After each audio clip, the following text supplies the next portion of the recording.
brought back 5,000 guys, I think, over the time I was there. And I'm proud of what I've done. I'm proud of the success that these lads have made out of their own lives. And through that little part that I had in that role, they're living. But have you not made cancer one of your stories? Cancer was personal to me. It was my story. It was my little battle that I had to do personally, and I got through it with my wife and with my family. There was not a lot I could do. I had no control over that other than my actions and my mindset of how I was going to deal with it. And I dealt with it in a positive way. I tried to do as much as I could. I piled on the weight because I was so inactive because of lack of energy.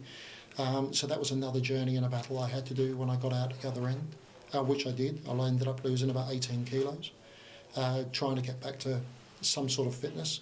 But they were my personal journeys, if you know what I mean, and personal battles. But having the team, like I would be a coach for someone, having my wife at home and my family who took me through that journey and were there the days I had bad days and the days that I had good days, if you've got that level of support and love, then you can fight anything. Yeah. Okay. Wow, these are... I'm feeling really inadequate for spending the entire day in my pyjamas yesterday now because I really couldn't...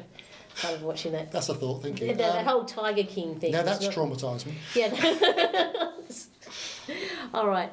Now, look, let's move on a little bit now. So I am going to have to ask that question. So you came back to Perth. Why? Good question. Now, again, it was belonging. I mean, I left Perth unwillingly as a 9-year-old. My parents came here when I was a year old, and I went to school here. And Perth was my childhood. Perth was what I knew as a child. When we talked about those first years, 1 to 7, my whole life was created and built around the lifestyle and the life I had here. Going back to a little English port town in the middle of nowhere wasn't my idea of fun. From Cottesloe Beach back to Harwich seafront was nothing the same. Hey, I've been to Colchester. It's not that bad, okay? No, Colchester's not. Harwich is. No, and it was, for me, this is where I belonged. And I always knew that, but my military career was never going to bring me back here. And my wife being a sonographer, she was self-employed in the UK. And in the back of her professional magazines, they're always advertising, come to Australia, go to Australia. And I'd left the military, I'd done some big jobs, one we haven't talked about yet, which you'll be interested in. But I didn't know where I fitted in or where I wanted to settle. And she just threw the question up and said, what about Australia? And I said, well, if we're going to go back, there's only one place we're going to. So she took the gamble on my recommendation and had never really set a foot in Perth before we moved. But when I landed and came over, because I grew up in Belmont, so coming on that plane and landing and realising that for 40 years I was now flying over my old house, it was quite emotional for me. And I've really felt at home, and she has. She's felt at home and totally at ease of being here, as if she's found where she fits in. Okay, because I did the other thing. I went to the UK and then have come back. So yeah, it's I just find that whole travelling story quite. So again, like, how have you used your skills, your life coaching skills, to find, I guess, your tribe, for want of a better description here? Because you've got no family, you've got no friends. Like, I'm assuming you didn't. No. We didn't have Facebook back then, so you would find it hard to keep in contact. Yeah, with well, we've been here 4 years now. My wife had a job already lined up, being a medical professional with 3 degrees. She's incredibly qualified. And she's the best at what she does. So she had 5 interviews via Skype and 5 job offers. For me, I was a project manager within health and thought, okay, well, I'll project manage the move over. I'll project manage when we get here. And then I'll just walk into a job.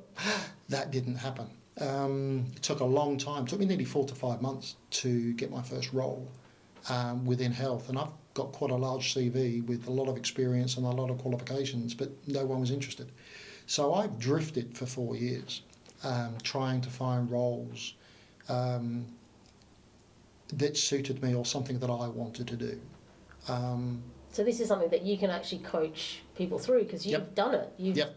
That's another element of my life. You have to go through, I think the universe throws at you all the tools that you need to carry on. And I feel as if I'm at that junction point now where I've been in those positions where I've gone from having good money to professional incomes with me and my wife back in the UK to over here on one income and me not working, whereas I'm used to being quite sort of senior level management, and having to get rid of that ego and learn a lot about myself in the time I've been here. But yeah, we've had many friends. Perth has been amazing. People are so welcoming. So they want to know your story because most people that come here are travelling from somewhere. So the interest is there. But then going from the coaching which I started last year to meet the same sort of people, they're all like-minded. They've all come from business. You know, there's plumbers, there's electricians, there's nurses, there's all sorts of, you know, diverse people that are coming into this because they're all finding their path. And having that positivity, that tribe. But as much as I am a spiritual person as well, you know, I even do mediumship, which is another thing I do. But I don't fit into the dreadlocks and the multicoloured bandy trousers and everything else.